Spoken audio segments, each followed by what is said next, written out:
Terima kasih pemirsa, Anda masih bersama kami di MNC News Now. Masa jabatan gubernur dan wakil gubernur di 5 provinsi sudah berakhir. Mendagri melantik 5 orang pejabat gubernur. Kelima daerah tersebut yakni Banten, Bangka Belitung, Gorontalo, Sulawesi Barat, dan juga Papua Barat. Masa jabatan gubernur dan wakil gubernur 5 provinsi tersebut 2017 hingga 2022 telah berakhir. Sementara 5 pejabat gubernur yang dilantik yakni Ali Muktabar sebagai PJ Gubernur Banten, Ridwan Jamaluddin sebagai PJ Gubernur Kepulauan Bangka Belitung, Hamka Hendra Nur sebagai PJ Gubernur Gorontalo, kemudian Akmal Malik sebagai PJ Gubernur Sulawesi Barat, dan terakhir Komjen Purnawirawan Paulus Waterpauw sebagai PJ Gubernur Sulawesi Barat. Sesuai Kepres, kelima penjabat gubernur ini akan menjabat paling lama 1 tahun. Menteri Dalam Negeri silakan kembali ke tempat. Proses yang kita lalui sesuai dengan aturan hukum yang ada, baik Undang-Undang Nomor 10 Tahun 2016 tentang pilkada. Kita tahu bahwa salah satu amanatnya adalah pilkada dilaksanakan serentak bulan November tahun 2024, dan itu berdampak berakhirnya masa jabatan para penjabat, para gubernur hasil pemilihan tahun 2017 berakhir di tahun 2022, dan kebetulan 5 gubernur pada waktu yang sama.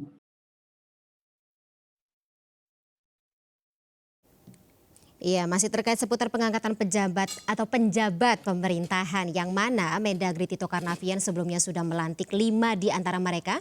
Adapun perihal aturan penjabat kepala daerah ini hanya termaktub dalam peraturan menteri atau Menteri Dalam Negeri maksud kami atau Permendagri nomor 35 tahun 2013. Dan saat ini mekanisme penunjukan dilakukan secara demokratis. Walaupun memang dilakukan akibat adanya urgensi, tak ayal situasi ini juga menimbulkan pertanyaan apakah ada potensi pelanggaran konstitusi sebab seperti kata anggota Komisi 2 DPR Republik Indonesia Mardani Alisera, penunjukan PJ Gubernur ini tidak dengan pelaksanaan putusan Mahkamah Konstitusi. Mari kita elaborasi bersama para narasumber yang sudah hadir bersama saya sore hari ini. Ada lewat sambungan Zoom, Deputi 4 KSP Republik Indonesia Juri Ardiantoro dan Joherman Syah Johan selaku mantan Dirjen Otda Kemendagri, dan di studio MNC ada Wakil Ketua Umum Partai Perindo Ferry Kurnia Rizkiansyah. Selamat sore Bapak-Bapak. Selamat sore. Selamat sore. Sehat semuanya ya? Alhamdulillah. Alhamdulillah. Rasanya seperti reuni akbar mantan atau dikatakan apa ya, katakanlah ini pemain lama dalam pemilu-pemilu sebelumnya begitu ya. Mas Kang Ferry, Pak Juri dan juga Pak Johan. Saya ke Pak Juri terlebih dahulu. Pak Juri, langsung saja kita bahas mengenai isu atau seputar dari penunjukan pejabat pemerintahan ini yang kemarin ya dimulai dari 5 nama PJ Gubernur yang baru dilantik oleh Mendagri. Tapi kita juga tak bisa memungkiri ini tidak lupa dari perkataan Mendagri yang sebelumnya menyebut Pak Presiden sudah tahu dan menyetujui nama-nama ini. Tapi kami belum tahu, saya tepatnya sangat penasaran seperti apa sih pertimbangan beliau saat itu dan bagaimana tanggapan Anda? Makasih Mbak. Jadi pertama tentu saja pertimbangannya adalah mengenai kriteria atau persyaratan yang secara administrasi yang bersangkutan memenuhi syarat sebagaimana Undang-Undang nomor 10 tahun 2016, yakni pejabat atau ASN yang setingkat pejabat tinggi madya. Kalau Pak Prof Johan yang pernah ini ya pejabat tinggi madya pasti paham itu siapa-siapa yang dikategorikan pejabat tinggi madya. Ya ini pejabat setingkat eselon 1.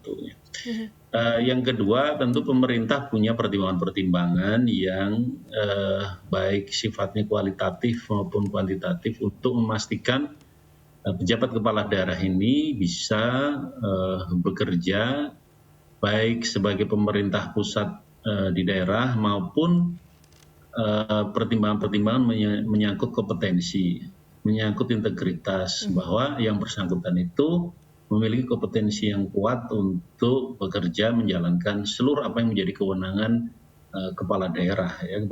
Dan tentu saja karena pemerintah pusat punya kewenangan untuk menentukan siapa yang punya kompetensi, punya kelebihan, punya integritas, maka ada pertimbangan-pertimbangan di mana seseorang itu di samping punya persyaratan administratif, punya kompetensi, tentu saja adalah orang yang dipercaya oleh pemerintah pusat, bisa menjalankan agenda-agenda pemerintah pusat di daerah, bisa memegang kendali pemerintahan di daerah, dan yang paling penting bagi pemerintah pusat saat ini adalah kepala daerah atau pejabat kepala daerah itu adalah orang atau sosok yang bisa memegang kepemimpinan daerah untuk mengatasi berbagai masalah yang kita hadapi saat ini, terutama menyangkut masalah kesehatan akibat atau dampak dari pandemi COVID yang belum tuntas sepenuhnya, dan masalah pemulihan ekonomi nasional. Meskipun di luar itu juga kita atau pemerintah pusat punya pertimbangan bahwa kepala daerah itu adalah orang yang bisa memahami berbagai macam dinamika sosial atau dinamika masyarakat, dan kemudian orang ini atau pejabat ini adalah orang yang bisa mitigasi berbagai potensi masalah yang mungkin muncul dari dinamika yang berkembang. Misalnya bagaimana kepala daerah itu bisa menjadi perekat ya, bisa menjadi figur yang mengatasi potensi terjadinya disintegrasi sosial atau disintegrasi bangsa. Misalnya Dan nama-nama ini dianggap bisa memitigasi hal-hal tersebut ya Pak Juri? Ya, tentu saja nama-nama itu adalah orang-orang yang kita percaya untuk bisa menjalankan seluruh kepentingan itu. Baik, Pak Juri, tapi yang menarik juga adalah nama Bapak sendiri sempat dicalonkan ya sebagai calon pejabat Gubernur Banten. Nah, saat ini dijabat oleh Pak Al Muktabar, tapi yang bikin saya penasaran adalah seperti apa sih sebenarnya prosesnya saat itu sehingga namanya mengerucut kepada satu nama Al Muktabar ini? Ya, tentu saja dari sekian banyak nama yang memenuhi syarat administrasi, ada banyak pertimbangan ya, ada banyak pertimbangan. Kemudian Presiden menjatuhkan pilihan kepada seseorang ya. Tentu saja dengan pertimbangan-pertimbangan itu tadi, proses rekam jejak, komitmen, prestasi selama ini, dan ya saya kira yang tadi sudah saya sampaikan lah, dan kemudian mengerucut pada Tapi waktu itu Pak Juri nggak disuruh memilih gitu jabatan Bapak saat ini dengan jabatan yang mungkin akan Bapak jabat ya dalam hal ini PJ Gubernur tersebut? Ya, bagi seorang ASN itu kan tidak terlalu banyak ruang untuk membuat pilihan atas apa yang sudah menjadi kebijakan pemerintah. Apa kata instruksi dan juga komando begitu Pak Juri ya? Karena kalau ada amanah dan tentu saja bagi ASN pasti akan bilang siap gerak. Seperti itu ya Prof ya. Nah, Prof sudah disinggung nih Prof berarti. Dan Prof juga sempat menyatakan sebelumnya ada komentar yang saya sangat kutip karena ini baru beberapa minggu yang lalu, kalau misalnya pelantikan yang dilaksanakan ini berpotensi sebagai atau berisiko menimbulkan praktik jual beli jabatan. Ini boleh dielaborasi Prof? Ya itu dia, soalnya jabatan kepala daerah itu sekarang ini berbeda dengan jabatan PJ kepala daerah pada masa lalu yang umumnya waktunya pendek ya, singkat, dan kemudian tidak ada hajatan besar yang namanya pemilu, ada pileg, pilpres, ada pilkada. Tentu semua pihak yang saat ini di dalam panggung kekuasaan berkepentingan untuk memenangi kontestasi itu. Nah, oleh karena itu rawan ya jabatan-jabatan PJ ini untuk ditransaksikan. Nah, jadi itu dia, karena ada kasakusuk ya kan, ada calonnya, ada yang ngelobi, ada ASN sendiri yang mau minta dapat jabatan itu, ya. Nah, jadi itu ada berbagai hal peluang-peluangnya, karena tadi berbeda dengan masa lalu yang pendek. Jadi biasanya pakai pola lama dalam model pengangkatan. Makanya saya selalu menyarankan pakailah pola baru, karena kita khawatir akan terjadi skandal, transaksi, ya. Kemudian juga nanti ketika ada kedekatan, ada akses ya orang itu kepada kepentingan kekuasaan, mungkin ada titipan dari orang yang berkuasa atau orang yang punya pengaruh. Nah, karena ini tertutup ya, tidak transparan. Nah, makanya sebetulnya baiknya dalam model masa jabatan yang panjang, hampir mencapai 2,5 tahun lebih bahkan, ya. Lalu kemudian juga ada hajatan politik yang namanya pemilu, maka kita ubah polanya. Itu yang disarankan juga oleh MK, terbitlah peraturan. Tapi tidak dilakukan begitu ya, Prof. Jadi pertimbangkan lah, nama MK itu pertimbangan. Ya, jadi memang dia bukan masuk di dalam amar, tapi saya membacanya begini Mas Juri ya, MK itu putusannya itu dua, legal dan binding, satu lagi adalah ethics and binding.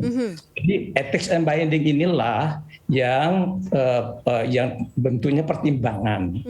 Ya, jadi pemerintah yang menjalankan pemerintahan mestinya tidak hanya memperhatikan legal binding, tapi ethics and binding, karena pemerintahan itu juga harus berpijak kepada etika pemerintahan. Kalau itu patut, pantas, baik, maka mengapa tidak diakomodasi, gitu ya.